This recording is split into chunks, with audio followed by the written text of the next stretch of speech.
There was no modern safety cell, no race circuit, no runoff area waiting beyond the track, just a strip of German Autobahn, a silver machine, and a driver sitting inside something that looked less like a car than a weapon built for speed. On the morning of January 28, 1938, Rudolf Caracciola prepared to drive faster on a public road than almost anyone could imagine.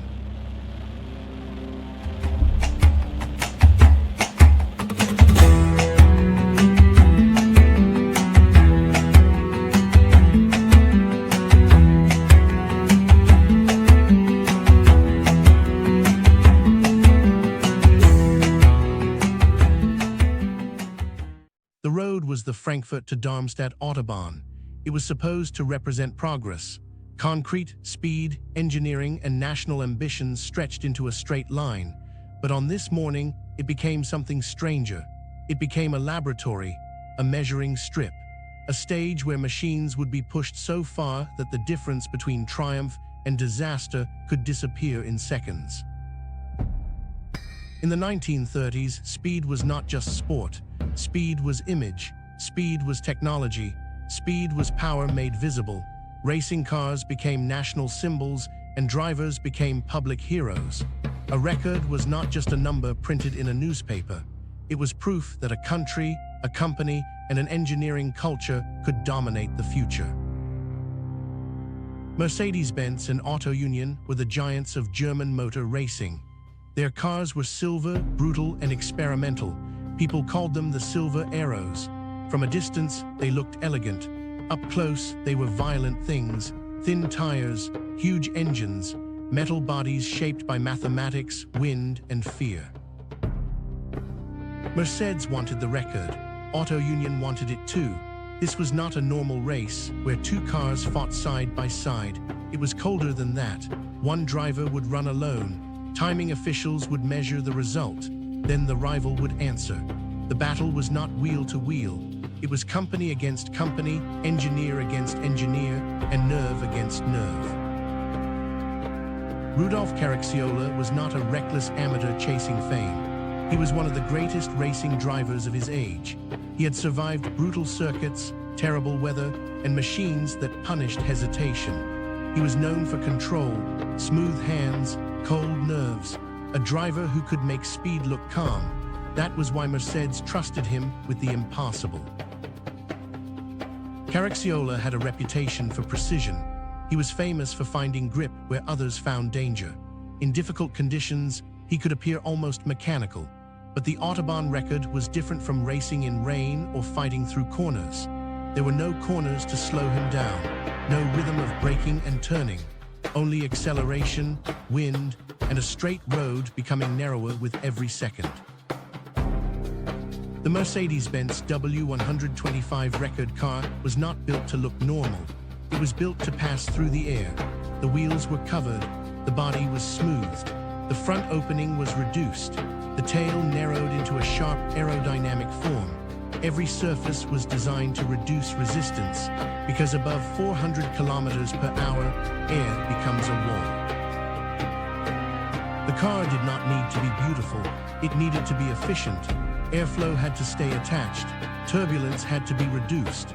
The body had to hold the car stable while the engine pushed it into territory where ordinary automotive design stopped making sense. This was not just racing, this was aerodynamics under pressure.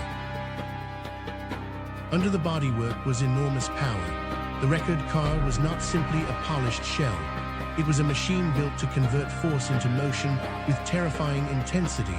But power alone would not be enough.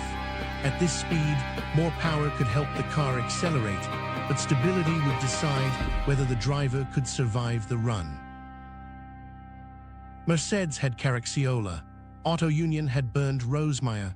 Younger, bolder, brilliant, Rosemeyer had become one of the most feared drivers in Europe in only a few seasons. Where Caracciola seemed controlled, Rosemeyer seemed instinctive. He drove as if the machine and the road were speaking directly to him. Auto Union's machines were different. Their layout, shape, and behavior gave them a distinct character. To the public, they were silver monsters from the same age of speed. To the drivers, they were living things. Every vibration mattered, every gust mattered. Every inch of road at record speed became a test of design and courage. There was no green flag in the usual sense, no racing pack, no grandstand battle. The record run was stranger and lonelier. A car launched down a closed section of Autobahn. It crossed a measured distance at maximum speed. The clocks recorded the truth. Then the waiting began because the rivals still had a chance to answer.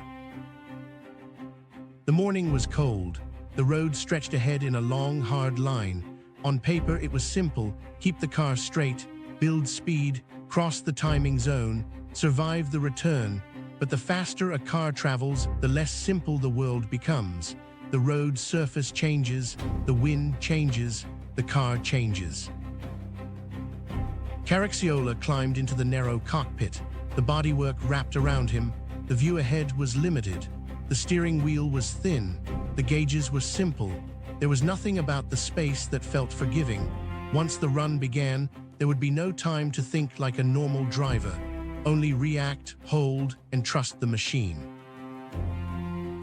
The car launched. The engine note rose. The silver body moved from machine to blur. At first, it was still a car on a road. Then the scale changed. The trees, the officials, the markings on the pavement, everything began to vanish behind the speed. Caracciola was no longer just driving. He was holding a line through air. At ordinary speed, a car pushes through air. At record speed, the air pushes back like a wall. Every extra kilometer per hour demanded more power, more stability, and more nerve. Past 400 kilometers per hour, even a small mistake could become impossible to correct. The record was measured over a flying kilometer. That meant the car was already moving at extreme speed when it entered the measured distance. This was not acceleration from a standstill. This was the machine at full violence, crossing a precise strip of road while timing officials waited for a number that could make history. Then the number came in, 432.7 kilometers per hour, more than 268 miles per hour, on a public road. It was not just fast for 1938.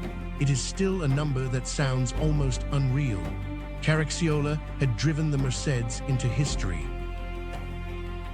That was the impossible part. The record was not set on salt flats, not inside a purpose-built speed bowl, not on a modern test facility. It happened on ordinary concrete, on a road designed for traffic.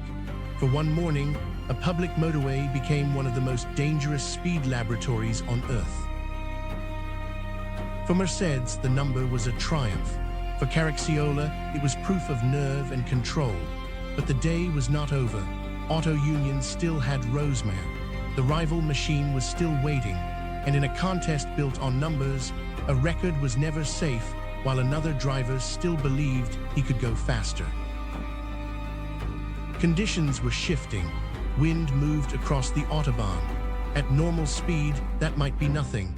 At more than 400 kilometers per hour, it could become the difference between control and disaster. The danger was not always visible. Sometimes it was just air arriving from the side at the wrong moment. Rosemare knew what Caracciola had done. Everyone did. The number was hanging over the road. To answer it, he would have to push another streamlined machine into the same dangerous air, on the same strip of concrete, under conditions that were no longer ideal. This was the moment when rivalry became something darker. In stories like this, the final decision often looks simple from a distance. A driver gets into a car, a machine moves down a road, a number is chased. But inside that moment are pressures most people never see: company pride, public expectation, personal courage, and the dangerous belief that the next run might still be the one that changes everything. The machines had reached a terrifying point. More power was no longer the only problem. The problem was keeping the car attached to the road.